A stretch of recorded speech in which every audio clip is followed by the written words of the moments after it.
Some Letters of St. Bernard, Part 3. Letter 12, A.D. 1127. To Louis, King of France. The monks of Citeaux take the liberty to address grave reproaches to King Louis for his hostility to, and injuries inflicted upon the Bishop of Paris, and declare that they may be the cause before the Pope if the king does not exist. To Louis, the glorious King of France, Stephen, Abbot of Citeaux, and the whole assembly of the abbots and brethren of Citeaux, wish health, prosperity, and peace in Christ Jesus. The King of heaven and earth have given you a kingdom on earth, and will bestow upon you one in heaven if you study to govern with justice and wisdom that which you have received. This is what we wish for you, and pray on your behalf, that you may reign here faithfully, there in happiness. But why do you of late put so many obstacles in the way of the prayers for you, which, if you recollect, you formerly with such humility requested? With what confidence can we now presume to lift up our hands for you to the spouse of the Church, while you so inconsiderately, and without the slightest cause, as we think, afflict the Church? Grave indeed is the complaint she lays against you before her spouse and Lord, that she finds you an opposer whom she accepted as protector. Have you reflected whom you are thus attacking? Not really the Bishop of Paris, but the Lord of Paradise, a terrible God who cuts off the spirit of princes, and who has said to bishops, "He who despiseth you, despiseth me." That is what we have to say to you. Perhaps we have to say it with boldness, but at the same time in love. For your sake we pray you heartily, in the name of the friendship which you have honored us, and of the brotherhood which you have designed to associate yourself, and which you have so grievously wounded, quick to desist from so great a wrong.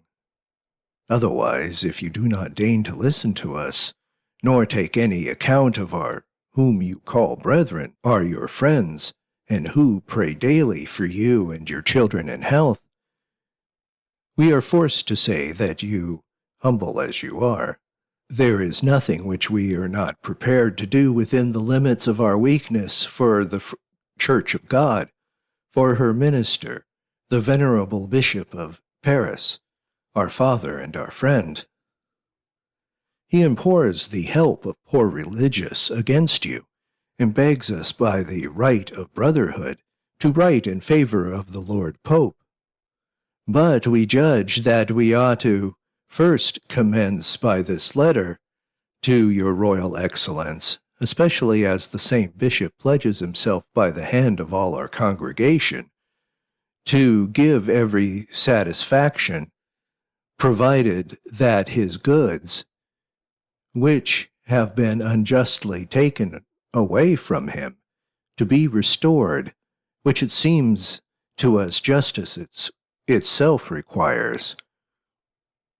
In the meantime, we put off the sending of his petition, and if God inspires you to lend an ear to our prayers, to follow our counsels, and to restore peace with your bishop, or rather with God, which we earnestly desire, we are prepared to come to you, and wherever you shall be pleased to fix for the sake of arranging this affair. But if it be otherwise, we shall be obliged to listen to the voice of our friend, and to render obedience to the priest of God. Farewell. Letter 13. A.D. 1127. To the same Pope, in the name of Geoffrey, Bishop of Chartres.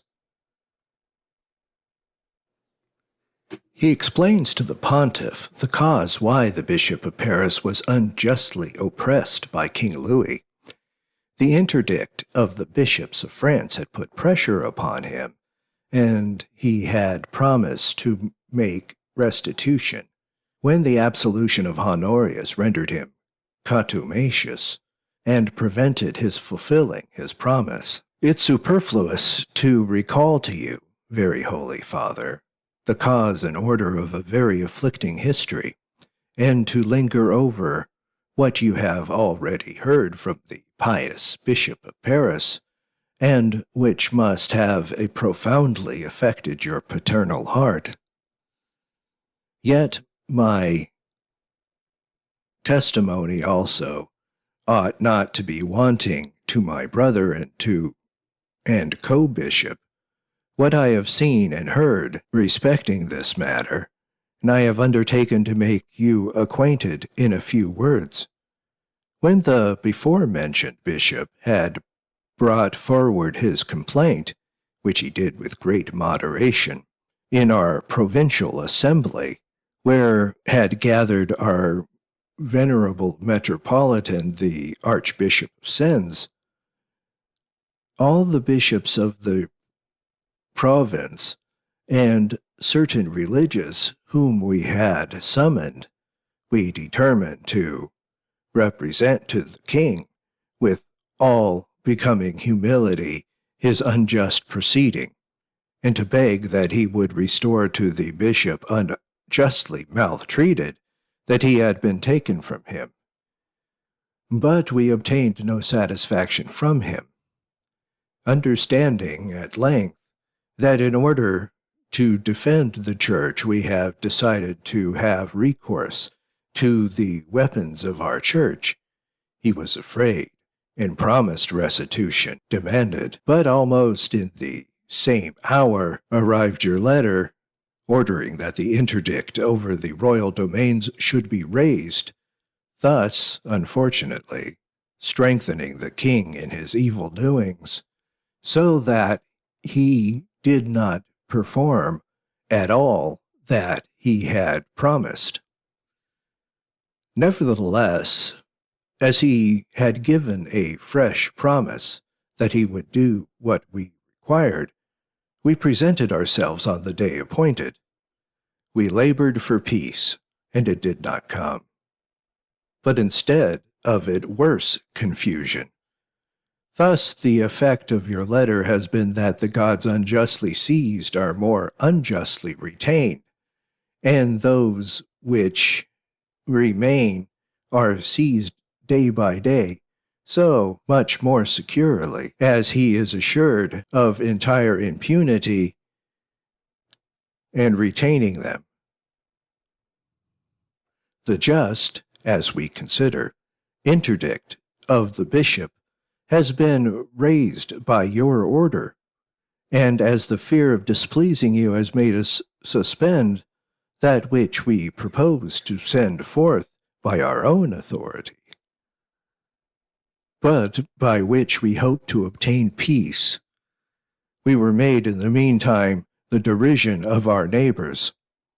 How long is this to be? Let the compassion of your piety be exercised in our behalf. Letter 14, circa A.D. 1129. To Alexander, Bishop of Lincoln. A certain canon named Philip, on his way to Jerusalem, happening to turn aside to Clairvaux, wished to remain there as a monk. He solicits the consent of Alexander, his bishop, to do this, and begs him to sanction arrangements with the creditors of Philip. He finishes by exhorting Alexander not to trust too much in the glory of the world. To the very honorable Lord Alexander, by the grace of God, Bishop of Lincoln, Bernard, Abbott of Clairvaux, wishes honor more in Christ than in the world. Your Philip, wishing to go to Jerusalem, has found his journey shortened, and has quickly reached the end that he desired. He has crossed speedily this great and wide sea, and after a prosperous voyage has now reached the desired shore, and anchored at length in the harbor of salvation. His feet stand already in the courts of Jerusalem, and he, who had heard of in Ephrata, he is found in the broad woods, willingly worships in the place where his feet have stayed. He has entered into the holy city, and has obtained an heritage with those whom it is rightly said, "Now ye are no longer strangers and foreigners, but fellow citizens with the saints and the household of God." Ephesians 2:19. He goes in and out with the saints, and is become as one of them, praising God, and saying as they, "Our conversation is in heaven." Philippians 3:20.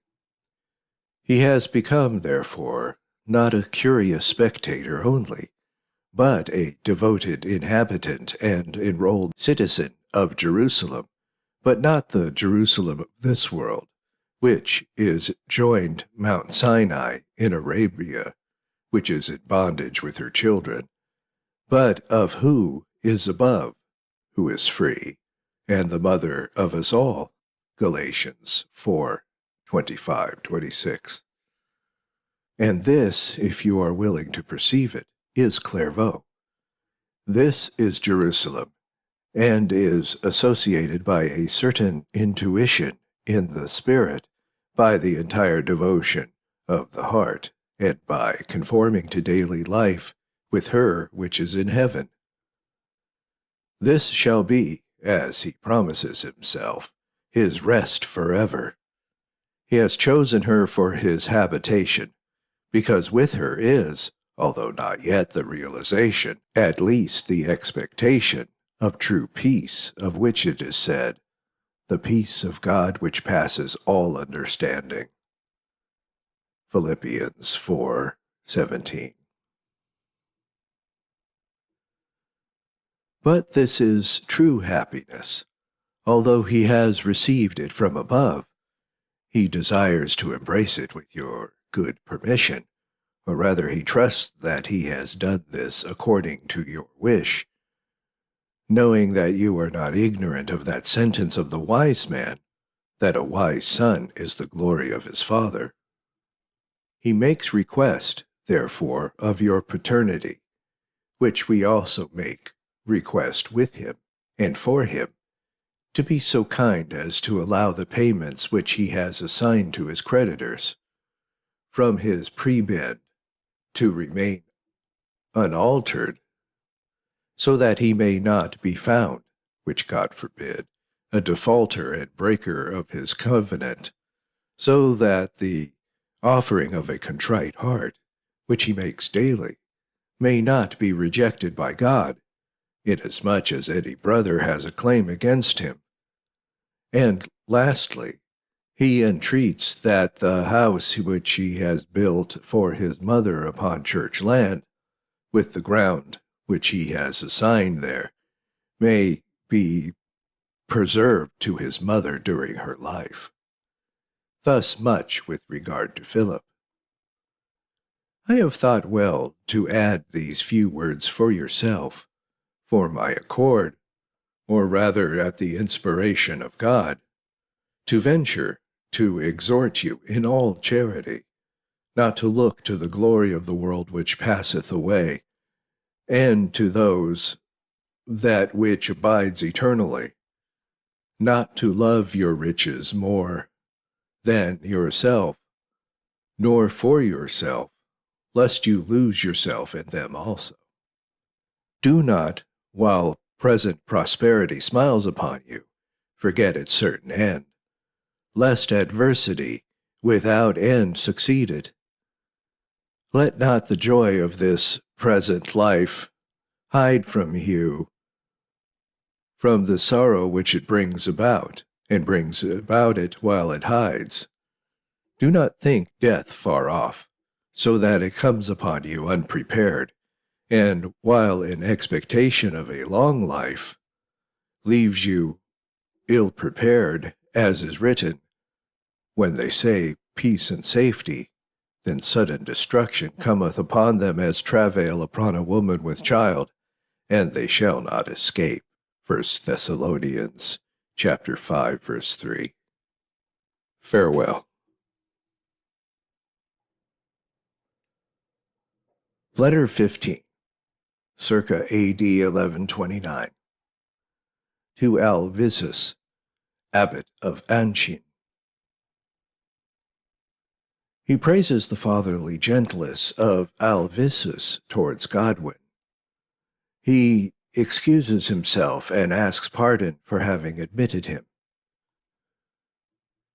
To Alvisus, Abbott of Anchin, may God render to you the same mercy which you have shown towards your holy son Godwin.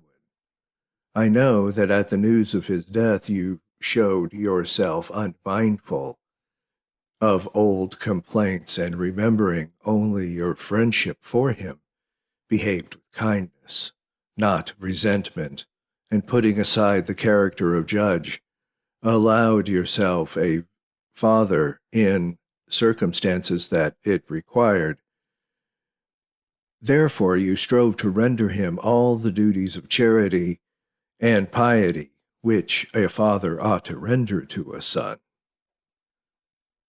What better, what more praiseworthy, what more worthy of yourself could you have done? But who believed this? Truly no one knows what is in man, except the spirit of a man which is in him. 1 Corinthians 2:11. Where is now that austerity, that severity, that indignation which tongue, eyes, and countenance were accustomed to display and terribly to pour upon him? Scarcely is the death of your son named to you than your fatherly bosom is moved. Suddenly all these sentiments which were adopted for a purpose, and therefore only for a time, disappeared, and those which were truly yours but were concealed, charity, piety, benignity, appeared. Therefore in your pious mind mercy and truth have met together, because mercy has certainly prevailed over judgment.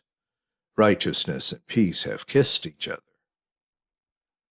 So far as I seem to be able to form an idea, I think that what passed in your mind then, when truth, fired with zeal for justice, prepared to avenge the injury which it seemed to you have been done, the sentiment of mercy which, after the example of Joseph, prudently dissimulated at first, yet not enduring longer to be concealed, and in this also like to Joseph, burst forth from the hidden fount of piety, and making common cause with truth, repressed agitation, calmed wrath, and made peace with justice.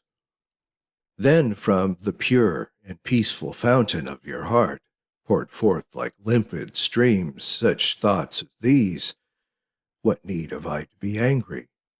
Would it be better to pity him, and not to forget what is written, I will have mercy and not a sacrifice? Hosea 6:6. And to fulfill what is ordered, study to keep the unity of the Spirit in the bond of peace. Ephesians 4:3. So to be able to count on what is blessed. Blessed are the merciful, for they shall obtain mercy. St. Matthew chapter 5:7. After all, was not that man my son? And who can rage against his son? Unless perhaps he was only then my son when he was with me, and not also when he deserted me. In withdrawing from me for a time, he has withdrawn equally from my heart, and can even death take him away from me? Must the necessity of the body in a place so hamper the freedom of souls which love each other? I am quite sure that neither distance of places, nor the absence, or even the death of our bodies would be able to disjoin those whom one spirit animates, one affection binds together. Finally, if the souls of the righteous are in the hand of God, Wisdom 3:1, we, both those who are already at rest, having laid down the burden of the flesh, and those who, being in the flesh, do not war according to the flesh, beyond a doubt are still together.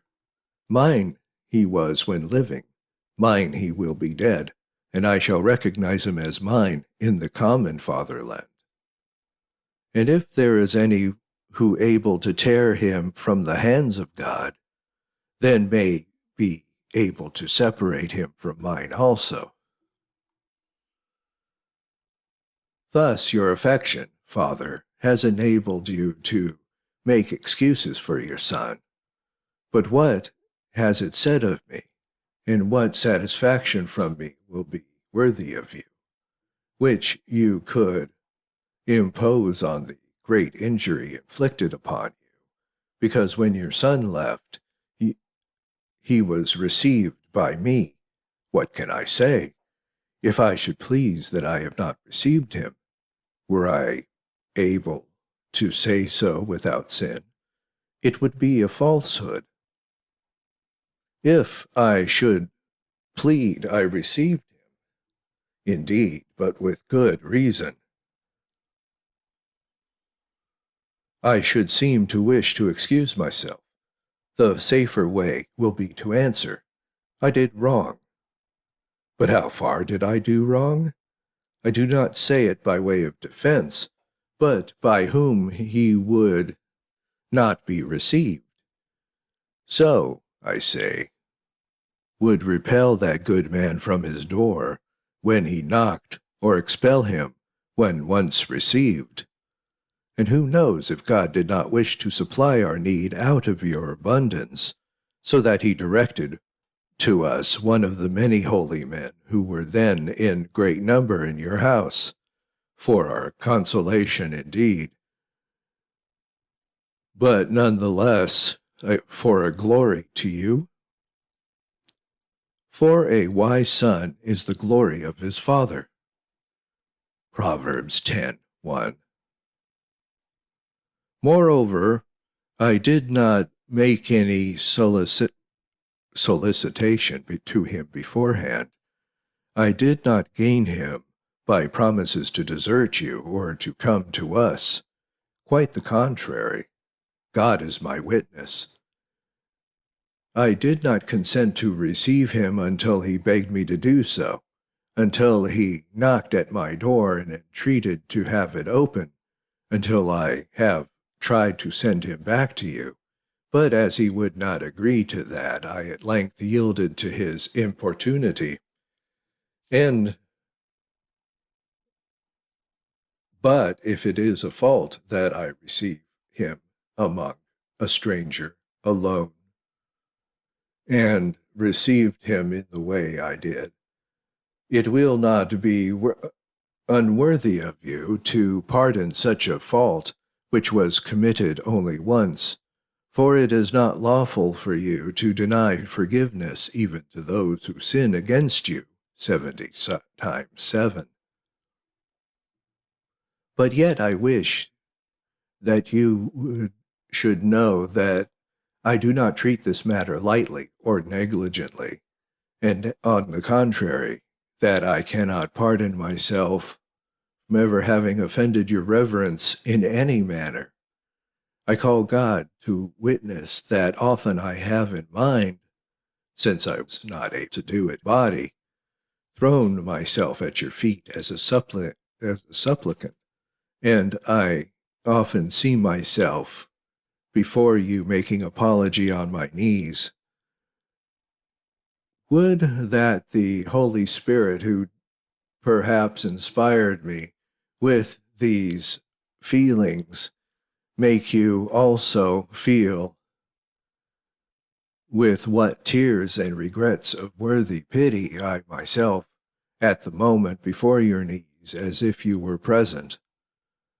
How many times with bare shoulders and bearing the rods in my hands, prepared, as it were, to strike at your bidding, I seek your pardon, and trembling wait for your forgiveness.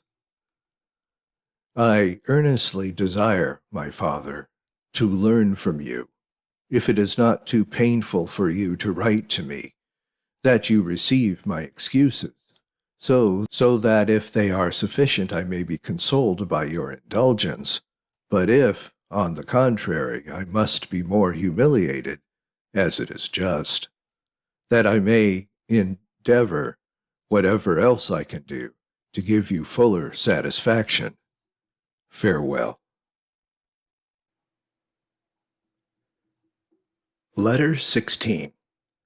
To Reynold, Abbott of Foigny.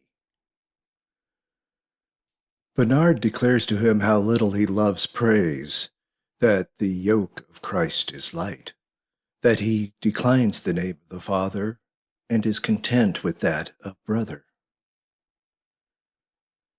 In the first place, do not wonder if titles of honors affright me, when I feel myself so unworthy of the honors themselves, and if it is fitting that you should give them to me, it is not expedient for me to accept them.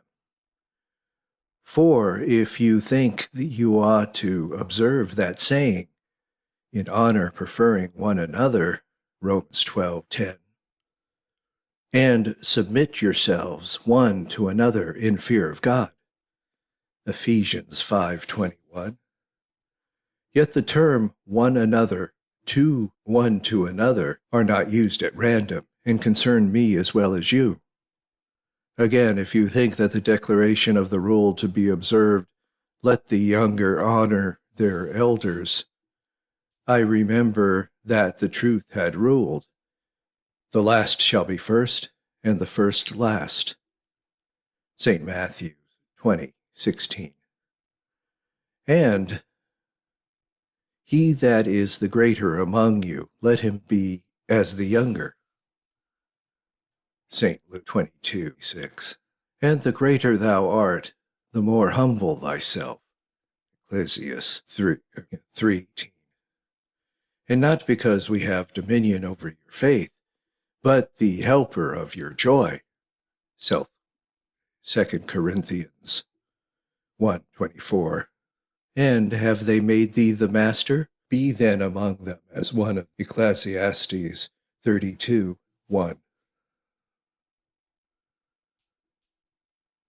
And be ye not called Rabbi. Call no man your father upon the earth. Matthew 23:8-9. As much, then, as I am carried away by your compliments, so much that I am restrained by the weight of these texts. Wherefore I do not sing, but mourn. While I suffer thy terrors, I am distracted, and thou hast lifted me up and cast me down.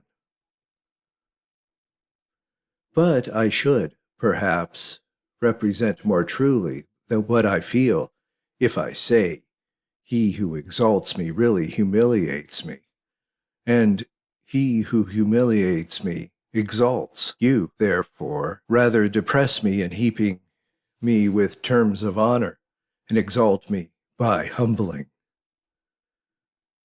But that you may not humble as to crush me, these and similar testimonies of the truth console me, which wonderfully raise up those whom they make humble, instruct while they humiliate. Thus the same hand that cast me down raises me up again, and makes me sing with joy. It was good for me, O Lord, that I was afflicted, that I might learn thy statutes. The law of thy mouth is good unto me above thousands of gold and silver. This marvel the word of God, living and efficacious, produces. This, that word by which all things are done, gently and powerfully bring to pass. This, in short, is the work of the easy yoke and the light burden of Christ. St. Matthew 11:30. We cannot but wonder, how light is not that truly light which does not burden, but relieves him who bears it? What lighter than that weight, which not only does not burden, but even bears upon them who it is laid to bear? The weight was able to render fruitful the virgin's womb, but not to burden it. This weight sustained the very arms of the aged Simeon, in which he was received. This caught up Paul, who, with weighty and corruptible body, into the third heaven. I seek in all things to find it possible something like this to wait, which bears them who bear it. And I find nothing but the wings of birds which with any degree resembles it, for these in a certain singular manner render the body of birds once more weighty and more easily moved. Wonderful work of nature, that at the same time increase the material and lighten the burden.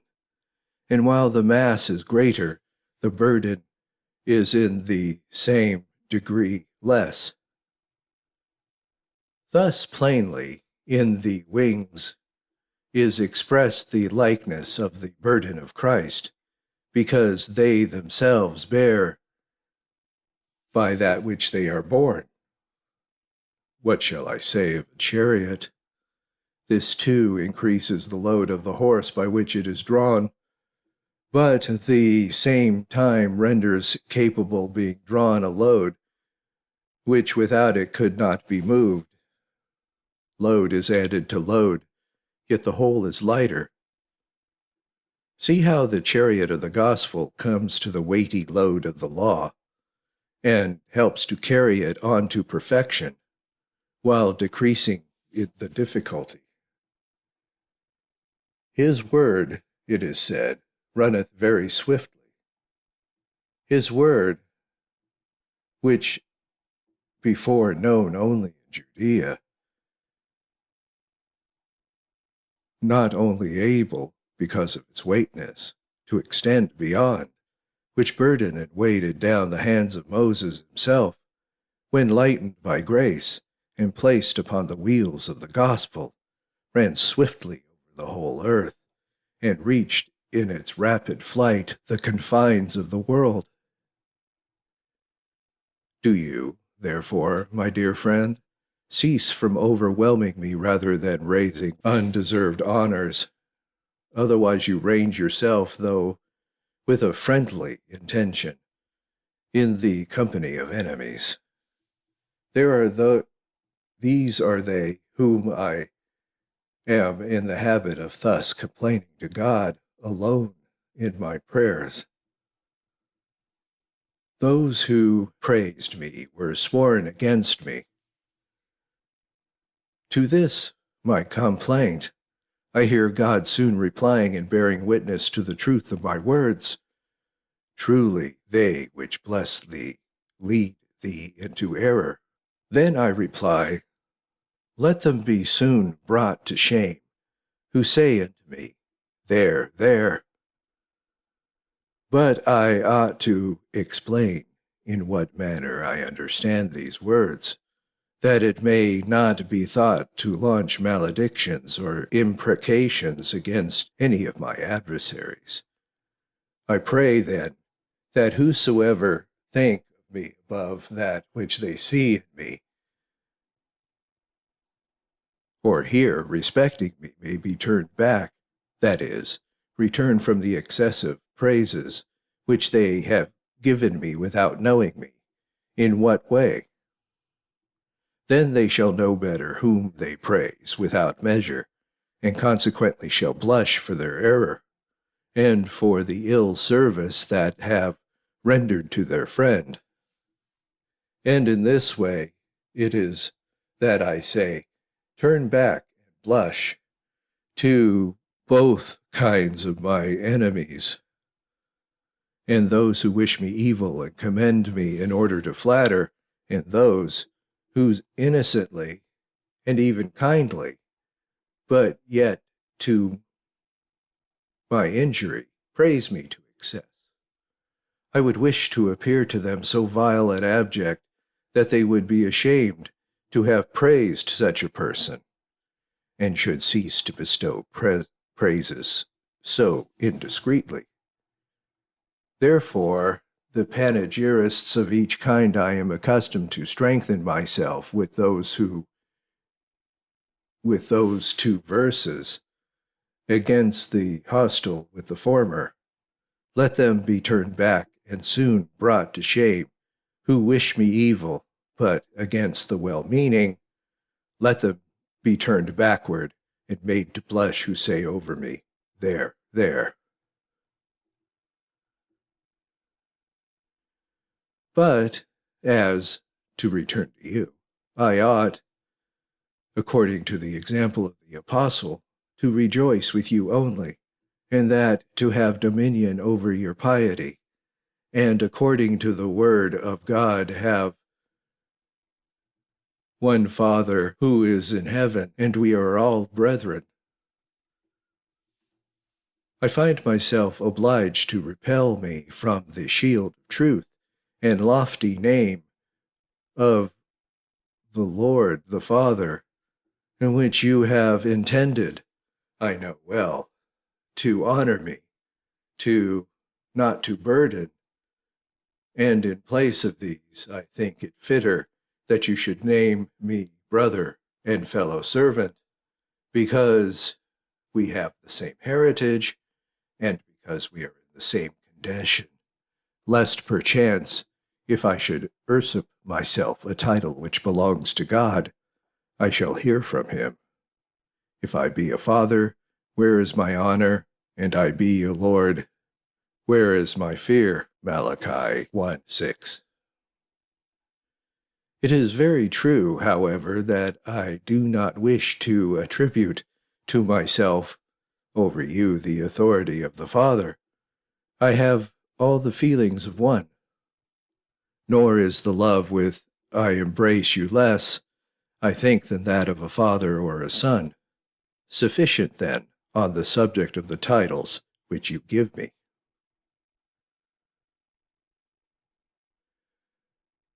I wish now to the rest of your letter. You complain that I do not come to see you. I could complain equally for you the same reason, unless, indeed, which you yourself do not deny, the will of God must be preferred to our feelings and our needs. If it were otherwise, it would not the work of Jesus that was in question.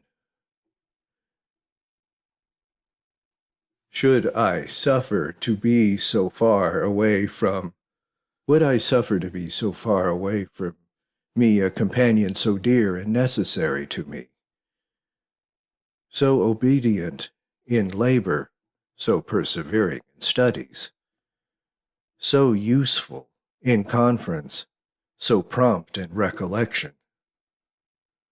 Blessed are we if we remain until the end always and in everything, seeking not our interests, but those of Jesus Christ.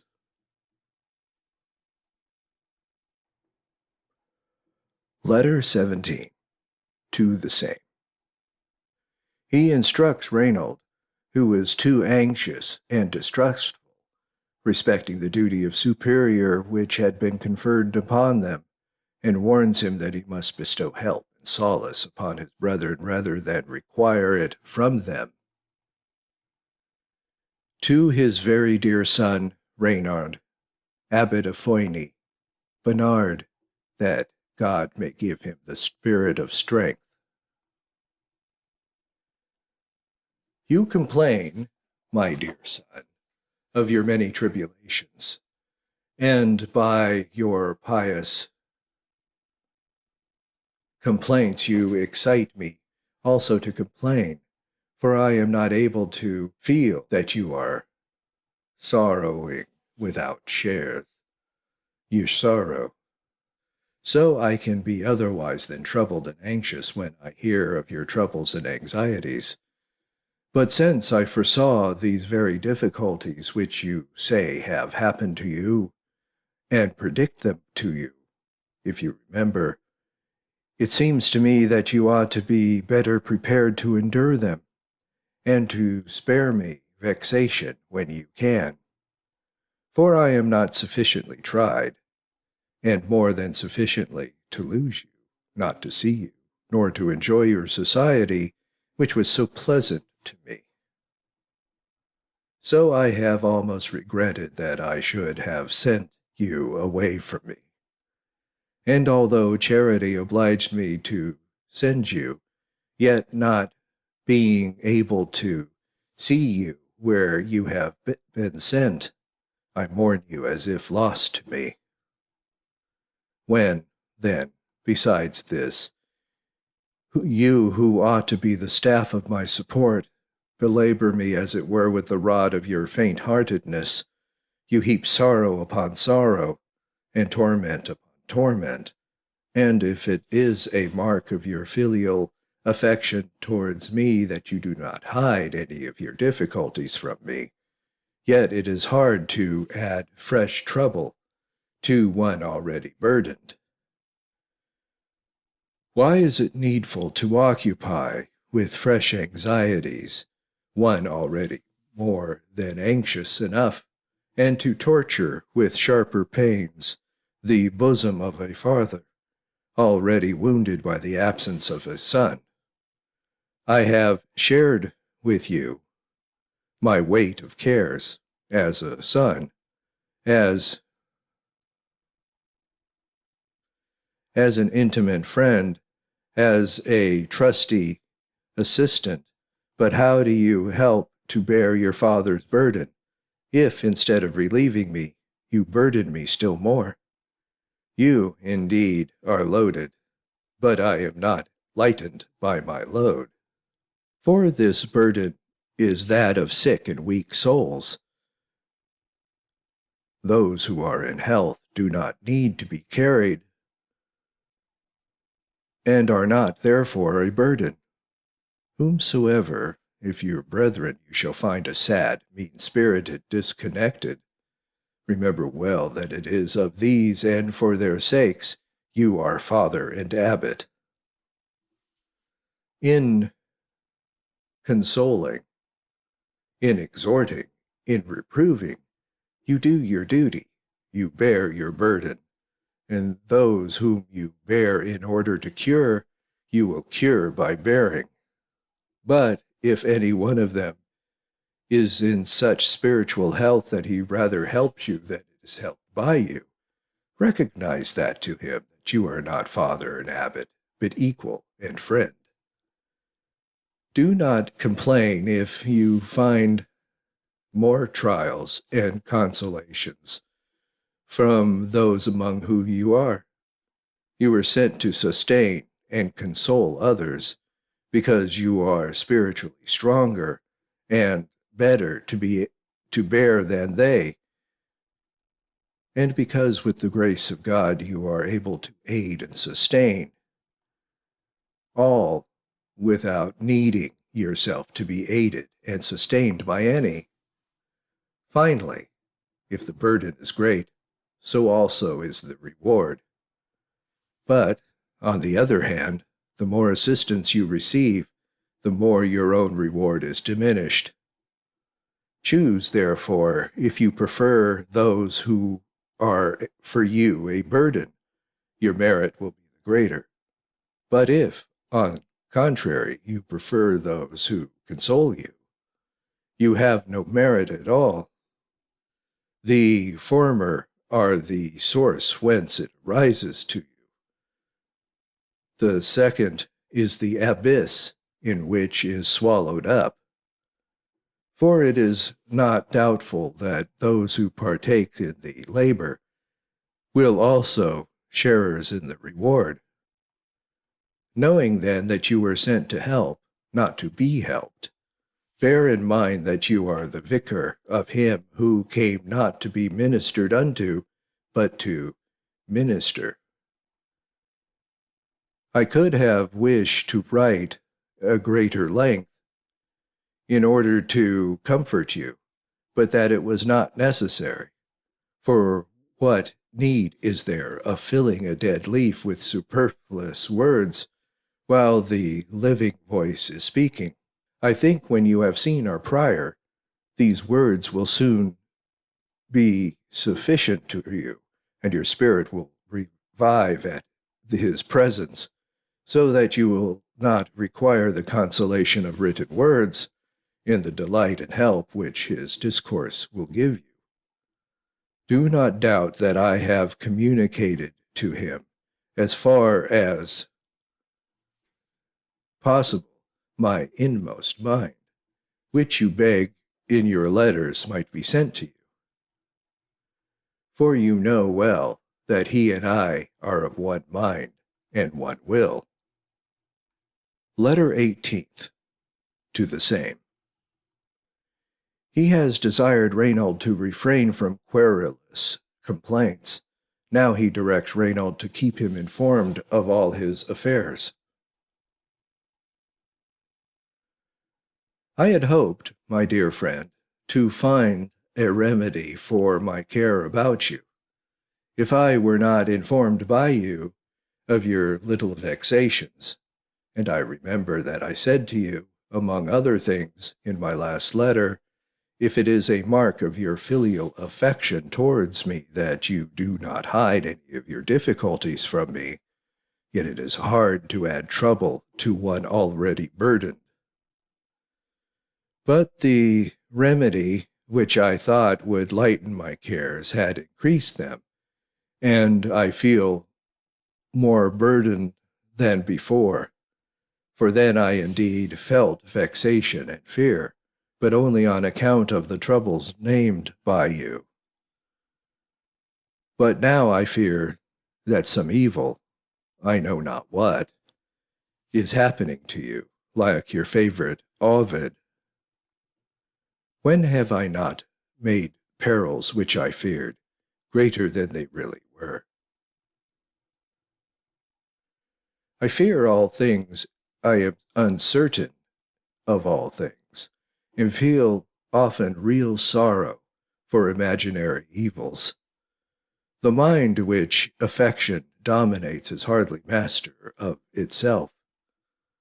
It fears that it knows not, it grieves when there is no need, it is troubled more than it wished, and even when it does not wish, unable to rule its sensibility, it pities or sympathizes against its will. And because you see, my son, that neither my timid industry nor your pious prudence in this respect are of service to me, do not, I pray you, conceal from me henceforth anything that concerns you, that you may not increase my uneasiness, but seek to spare me. The little books of mine which you have, please return them to me when you can.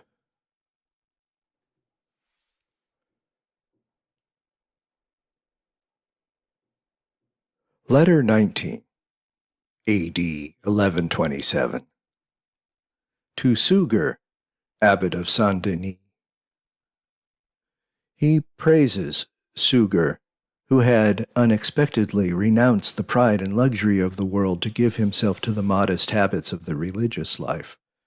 He blames severely the clerk who devotes himself rather to the service of princes than that of God. A piece of good news have reached our district. It cannot fail to do great good to whomsoever it shall have come. For those who fear God, hearing what great things he has done for your soul, do not rejoice and wonder at the great and sudden change wrought by the right hand of the Most High. Everywhere your courage is praised in the Lord. The gentle hear of it and are glad, and even those who do not know you, but have only heard of you,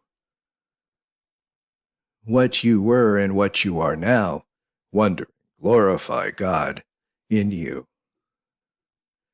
But what adds still to their admiration and joy is that you have been able to make your brethren partake of the counsel of salvation poured upon you from above, so to fulfill what we read, let him that heareth say, Come. And what I tell you in darkness, that speak ye in light, and what ye hear in the ear, that preach ye upon the housetops. St. Matthew's 10:27. So, a soldier intrepid in war, or rather a general full of bravery and devotedness, when he sees almost all his soldiers turned to flight and falling everywhere under the hostile blades, although he may see that he would be able to escape alone, yet he prefers to die with those, without whom he would think it a shame to live. He holds firm on the field of battle and combats bravely. He ranges, sword in hand, along the ranks, through the bloody blades which seek him. He terrifies his adversaries and reanimates his followers with all his powers of voice of gesture. Whenever the enemy press on more boldly, and there is danger of his friends giving ground, there he is present. The enemy who strikes he opposes, the friend who sinks exhausted he succors, and he, the more prepared to die for each one, then he despairs to save them all. But while he makes heroic efforts to hinder and to stop the pursuers who press upon his followers, he raises as best as he can those who are fallen, and recalls those who have taken flight. Nor is it rare that his splendid valor procures a safety as welcome as unhoped for, throws into confusion the hostile ranks, forces them to fly from those whom they are pursuing, and overcomes those who bore themselves almost as victors, so that they are, who a little before were struggling for life, are now rejoicing in victory. But why do I compare an event so profoundly religious to things circular? And if examples were wanting to us from hell, but why do I compare an event so profoundly religious to things secular, as if examples were wanting to us from religion itself? Was not Moses quite certain of what God had promised him, that if, indeed, the people over whom he ruled should have perished, he himself should not only perish with them, but should be beside the chief of a great nation? Nevertheless, with what affection, with what zeal, with that bowels of piety, did he strive to save people from the wrath of God? And finally, interposing himself on behalf of the offenders, he cries, If thou wilt forgive their sin, and if not, blot me, I pray thee, out of thy book which thou hast written. Exodus 32:32. What a devoted advocate who becomes, he does not seek his own interests, easily obtains everything that which he seeks. What a benign chief who, binding together his people with bonds of charity as the head is united with the members, will either save them with himself or encounter the same danger as they. Jeremiah also bound inseparably to his people, but by the bond of compassion, not by sympathy for their revolt, quitted voluntarily his native soul and his own liberty to embrace in preference the common lot of exile and slavery. He was free to remain in his own country he had chosen, while others must remove, but he preferred to be carried away captive with his people, to whom he knew that he could render service even in captivity. Paul, animated beyond doubt by the same Spirit, desired that he might be anathema even from Christ himself for his brethren. Romans 9:3. He experienced in his own heart how true is that saying, "Love is as strong as death, jealousy as cruel as the grave." Canticles 8:6. Do you see of those great examples that have shown yourself an imitator? But I add one more whom I have passed over, and of the holy King David, who, perceiving and lamenting the slaughter of the people, wished to devote himself for them, and desired that the divine vengeance should be transferred to himself and to his father's house. 2 Samuel 24:17. But who made you aspire to the degree of perfection? I confess that though I earnestly desired to hear things from you, I never hoped to see it come to pass. Who would have believed that you could reach, so to speak, by one sudden bound, the practice of the highest virtues and the approach of the most exalted merit? Thus we learn not to measure by the narrow proportions of our faith and hope the infinite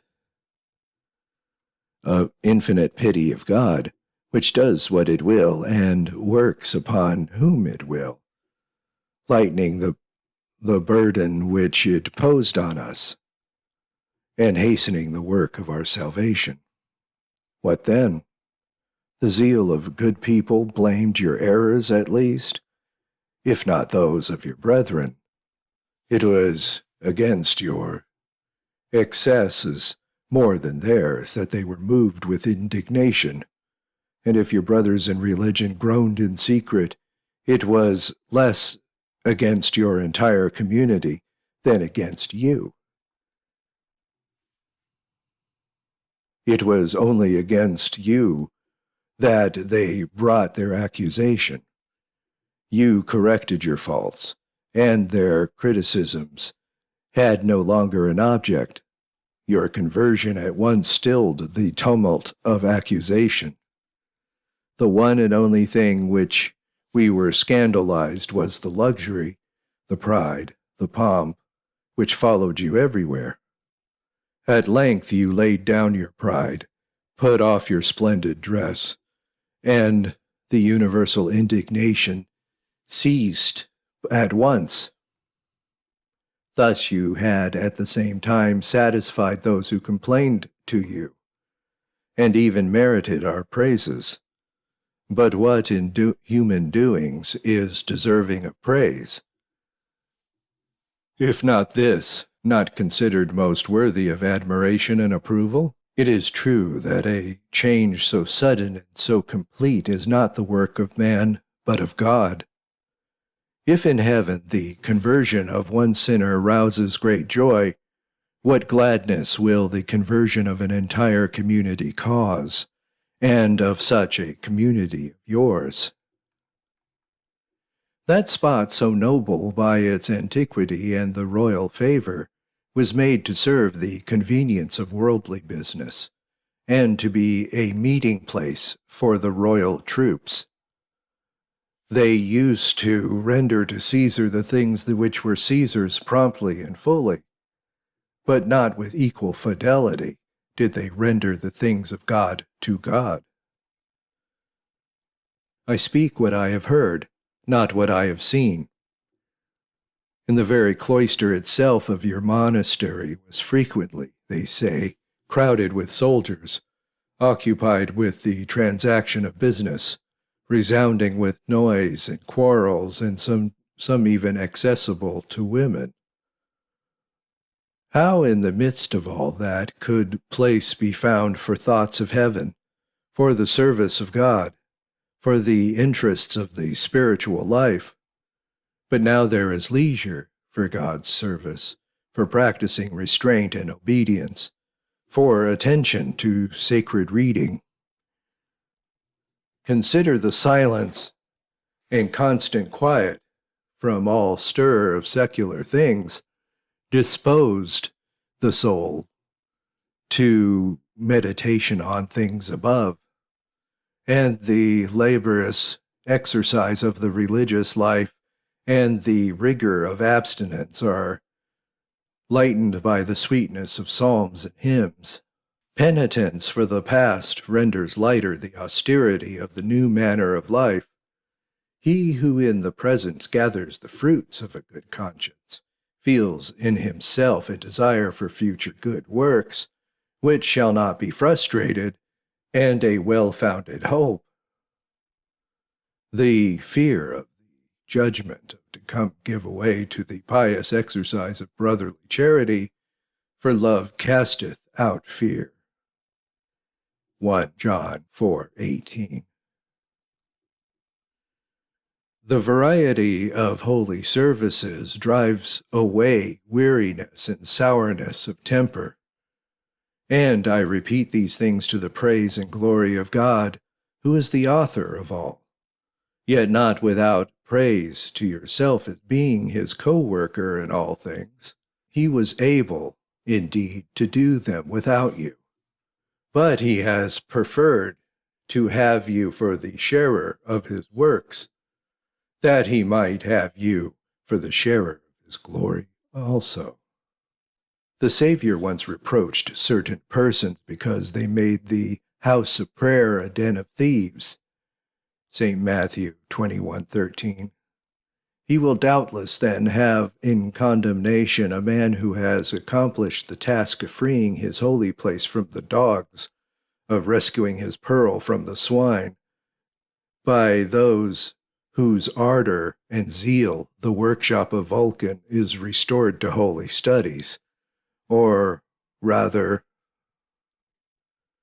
the house of God is restored to him from being a synagogue of Satan to be that which it was before.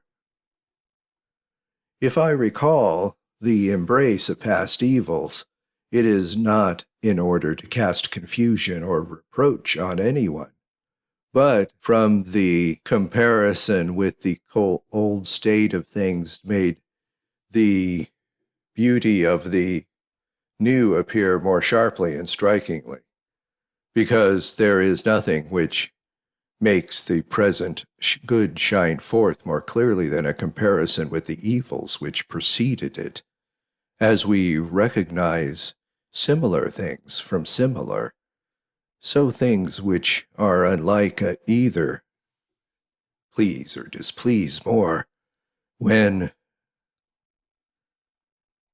compared with their opposites. Place that which is black besides that which is white, and the juxtaposition of the two colors make each appear more marked. So, if beautiful things are put beside ugly, the former are rendered more beautiful, the ugliness of the latter more apparent. But there may be no occasion of offense or confusion. I am content to repeat with the apostle, such, indeed, ye were, but ye are washed, ye are sanctified, 1 Corinthians 6:11. Now the house of God ceases to open to people of the world.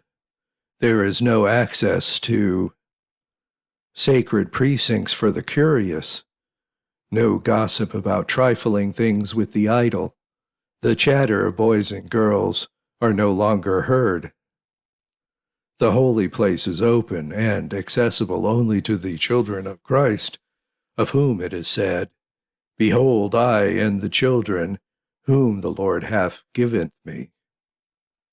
Isaiah 8:18.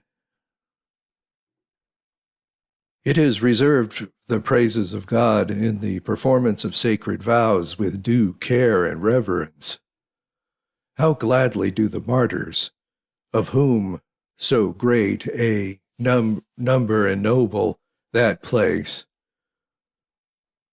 listen to the loud songs of these children, of whom they return, in reply no less with a voice of charity, Praise, O ye servants of the Lord. Praise the name of the Lord. And again, sing praises to our God. Sing praises to our God. Sing praises.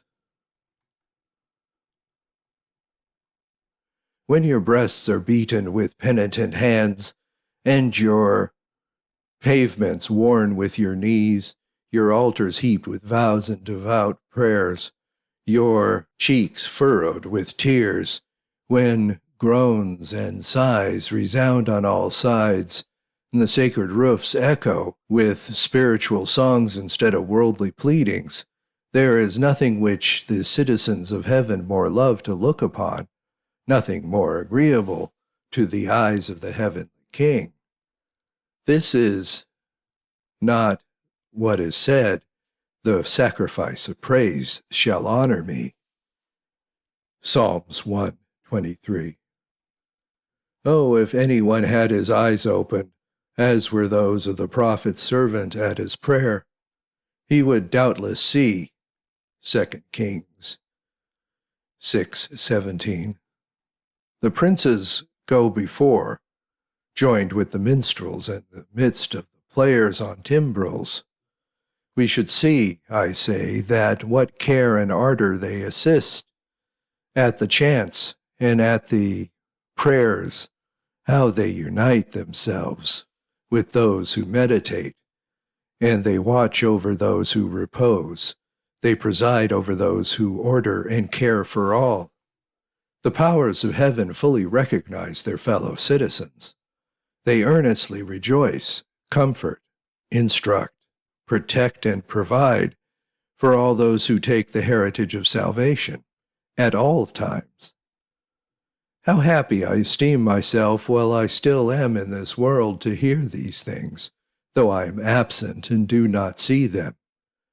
But your felicity, my brethren, to whom you had given to bear part in them, far surpasses mine, and blessed above those whom the author of all good has deigned to make the chief worker of so good a work, it is you, my dear friend, whom with justice I congratulate for this, and you have brought about all which is so greatly admired. You are wearied, perhaps, with my praises, but you ought not to be so. They are far different from the flatteries of those who call evil good and good evil. Isaiah 5:20. And so, please a person to lead him into error, sweet but perilous in the praise when the wicked is praised in the desire of the heart and the unjust is blessed. The warmth of my praises comes from charity, and does not once pass, I believe, the limits of truth. He is safely praised, who is praised in the Lord, that is, in the truth. Have I not called evil good, but have pointed out evil that was evil? But I boldly raise my voice against that which is evil, though I ought to be silent in the presence of good, and not give my testimony to it. I would rather be to show myself an envious critic, not a corrector, and to prefer to mangle rather than to mend, if I am silent as to good, and raise my voice only about evil. The just reproves in mercy, the wicked flatters in impiety, and the one who he may cure, the other in order to hide that which needs to be cured. Do not be afraid that among us who fear the Lord praise you will pour upon your head that ointment of the sinner with which we are wont to anoint you. I praise you because you are doing right, but I do not flatter you. I only accomplish in your case, by the gift of God, those words of the psalmist. Those who fear thee shall see me and shall rejoice, because I have hoped in thy word. And again, many shall show forth his wisdom. Ecclesiastes 39:10. It is, then, wisdom which is more praised than blamed for former folly. I would that you should take the pleasure in the praises of such a fear just as much to flatter vice as to deprecate virtue. What is the true praise, then, as is wont to extol nothing but what is good, and so to know that how to caress what is evil? All other is pretended praise, but really blame, which the Scripture refers to. The sons of men are vain, they are deceitful upon the weights, so that they deceive even more than vanity. Such are altogether to be avoided according to the counsel of the wise man. My son, if sinners entice thee, consent thou not. Proverbs 1:10. Since their milk and their oil, though they may be sweet, are poisonous and deadly. Their words, he says, that is, those of the flatterers, are often softer than oil, and yet are their very words. The righteous has oil too, but of mercy, sanctification, of spiritual joy. He has wine, which he pours into the wounds of the haughty soul, but for the soul of him that mourns, and for him of contrite heart, he has the oil of mercy, with which he is wont to soften its sorrow. Where he corrects, he pours in wine; when he soothes, oil. But wine without bitterness and oil without guile. Thus, not every praise is flattery, or every blame mixed with rancor. Blessed is he who can say, let the righteous smite me in mercy, and reprove me, but let not the oil of the sinner break my head. Which when you have put far from you, you have shown yourself worthy of the oil and the wine of the saints. Let the children of Babylon sink for themselves, pleasant mothers, but pitiless, who will feed them with poisoned milk and soothe them with caresses which will make them fit for everlasting flames. But those of the church, fed at the breasts of her wisdom, having tasted the sweetness of better milk, already begin to grow up into its salvation, and being fully satiated when they cry, thy fullness is better than wine, thy fragrance than the sweetest ointments. Canticles 1, 1. This is their mother. But then, having tasted and known how sweet the Lord is, how truly the best of fathers, they say to him, How great is thy goodness, O Lord, which thou hast laid up for them that fear thee. Psalms 31:19. Now my whole desire is accomplished. Formerly, when I saw with regret with what avidity you sucked in from the lips of flatterers, in their mortal poison, the seed of sin, I used with grief to desire better things for you. Who shall give thee to me, my brother, who sucked the breasts from my mother? Canticles 8:1. Far from thee henceforth be those men with caresses and dishonest praises who bless you before your face and expose you at the same time to the reproach and derision of all men. Those applause in your presence by the world's byword, or rather makes you by a byword to the world. If they murmur even now, say to them, If I yet pleased you, I should not be the servant of God. Galatians 1:10. Those whom we please in evil things we cannot please in good things, unless they are themselves changed and begin to hate what we were, and so at length to love what we are. In our time, 2 new and detestable abuses have arisen in the church, of which one, permit me to say it, was no stranger to you when you lived in forgetfulness of the duties of your profession.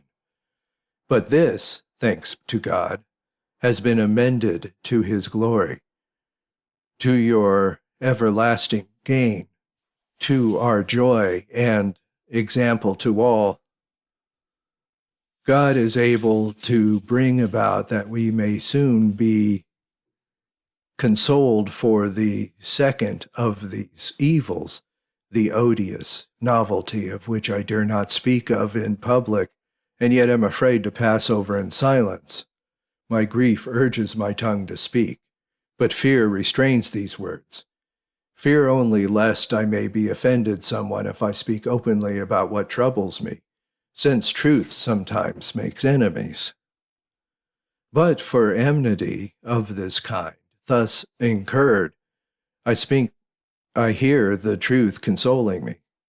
It is needful, he says, that offenses should come, and I do not think that those words which follow, woe to that man whom the offense cometh,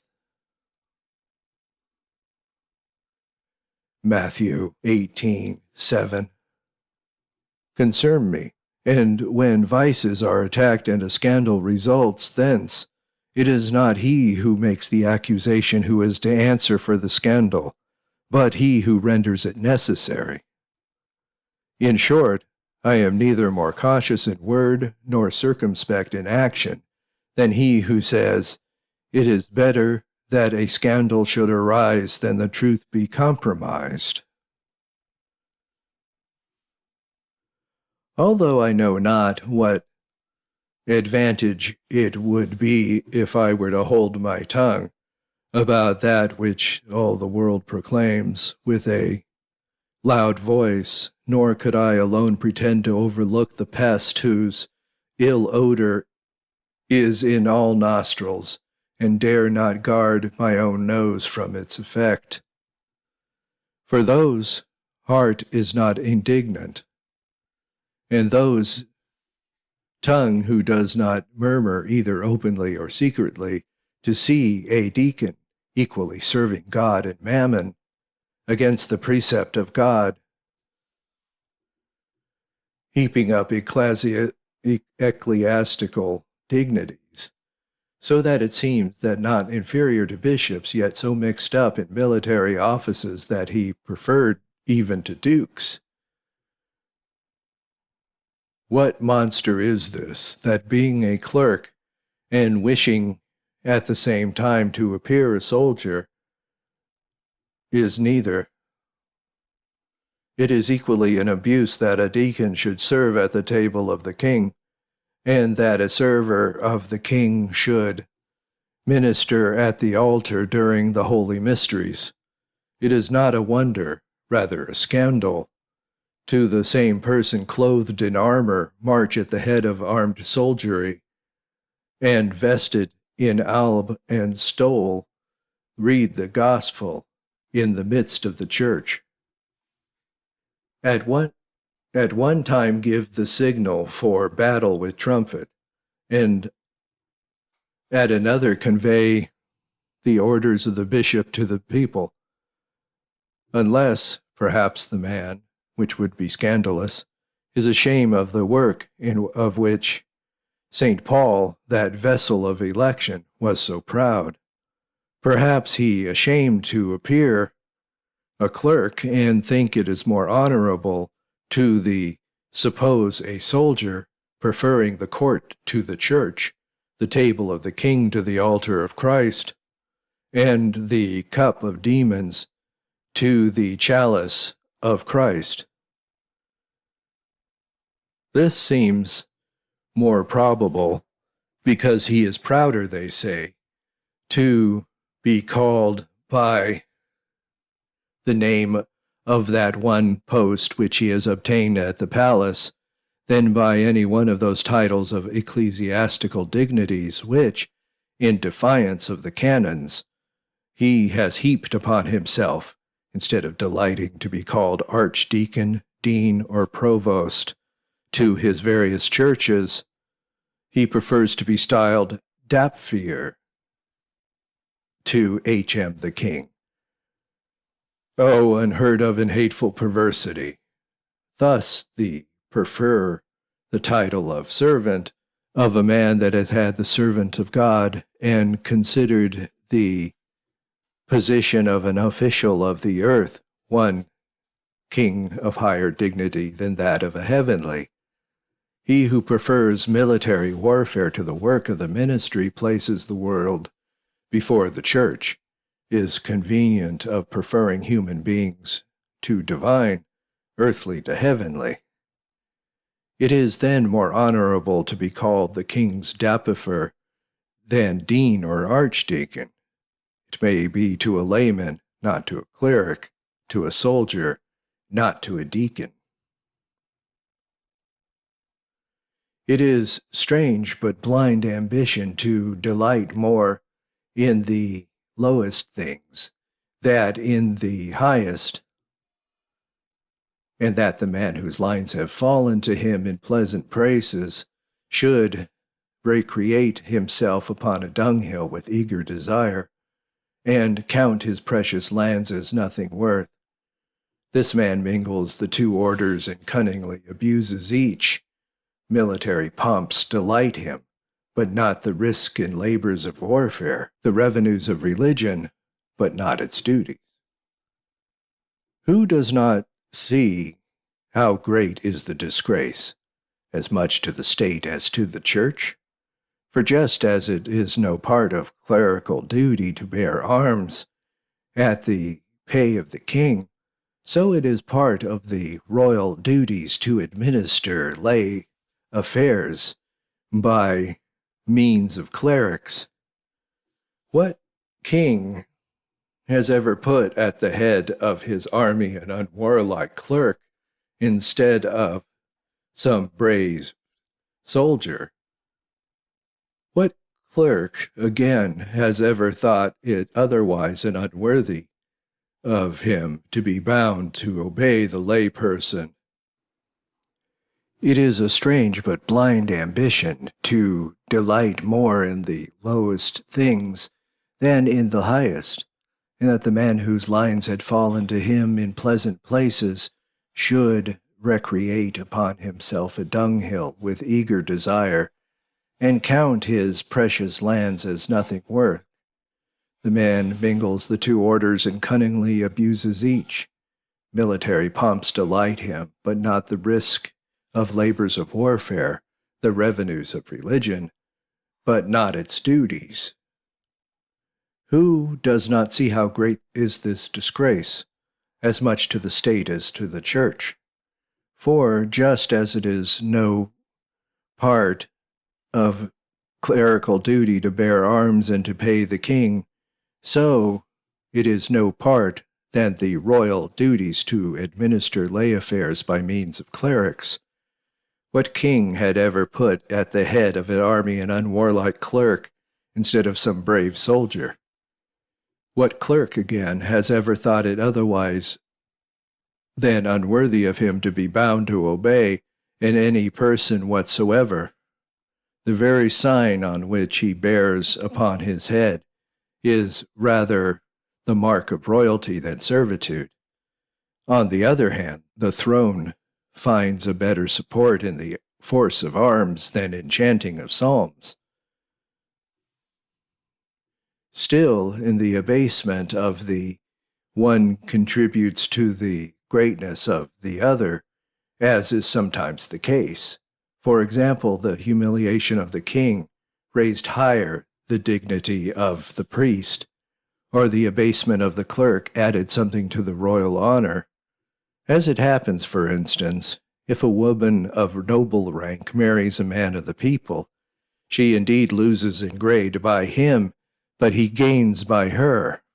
If, then, I say, either the king had advantage from the clerk, or the clerk from the king, it would be an evil only in part, and perhaps ought to be borne with it. But on the contrary, since there is no gain to either from the humiliation of the other, but there is loss to each, since neither does it come a clerk, as it has been said, or to be called the server of the king. Nor is it for the king's advantage to put the reins of power of government into any strong and brave hands. Truly, then, it is strange that either power endures such a man as this, that the church does not repulse the deacon soldier, or the state the prince ecclesiastic. I had wished to inculcate these principles by still stronger and more detailed arguments, and perhaps ought to do so, did not the necessary limits of a letter oblige me to defer for the present, and because, most of all, I fear to offend you. I have spared a man for whom, it is said, you had formerly a great regard.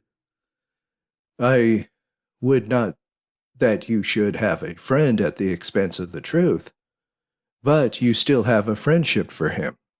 Show yourself a true friend, and exert yourself to make him, too, a friend of the truth. Then, at length, there will be a true friendship between you, if it is bound together by the common love of truth. And if he will not yield you to this, hold fast that you have, and join the tail to the head of the sacrifice. You have received by the grace of God a rope of many colors. Take pains to make it reach even to the feet, that it will profit you to have put your hand to the work, if, which God forbid, you do not attain finally to persevere. I end my letter by warning you to make a good ending of your good work.